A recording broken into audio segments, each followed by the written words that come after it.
chers élèves, bienvenue dans cette vidéo traitant des principes fondamentaux en électricité. Il s'agit des types de montage électrique en série et en dérivation. Nous vous proposons la situation suivante. Vous étiez en voyage en voiture en famille, au coucher du soleil, le conducteur mettait en marche les lampes d'éclairage. Elles fonctionnaient normalement. Soudain, une anomalie est survenue, l'une des lampes cesse d'éclairer. Le conducteur doit la changer. Lors de cette opération, vous avez posé la question pourquoi les autres lampes continuent leur fonctionnement normal sans qu'elles s'influencent de la lampe endommagée. Deux opinions distinctes ont eu lieu de discussion.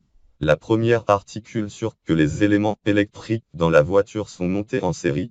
L'autre dit le contraire, les éléments sont montés en dérivation. Vous devez prendre part de ce débat en vous justifiant votre proposition. Dans ce qui suit, nous vous montrons le montage le plus pareil à celui de la voiture. Nous sommes face à deux hypothèses possibles. Sont de la première, le montage concerné est en série, la deuxième, ce montage est en dérivation. Dans le cadre de l'expérimentation, nous procédons à la première manipulation. Dans le laboratoire, nous réalisons un montage comprenant deux lampes en parallèle, à condition que chacune forme une boucle indépendante avec le générateur. Nous ajoutons une troisième. On a maintenant trois boucles. Nous regardons que les trois fonctionnent en même temps.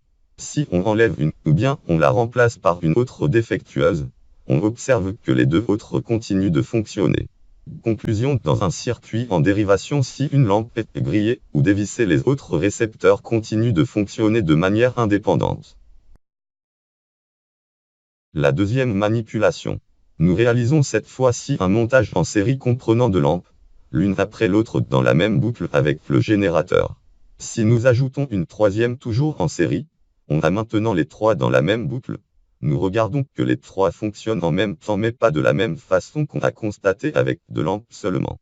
Si on enlève une lampe, ou bien on la remplace par une autre défectueuse, on observe que les deux autres cessent de fonctionner.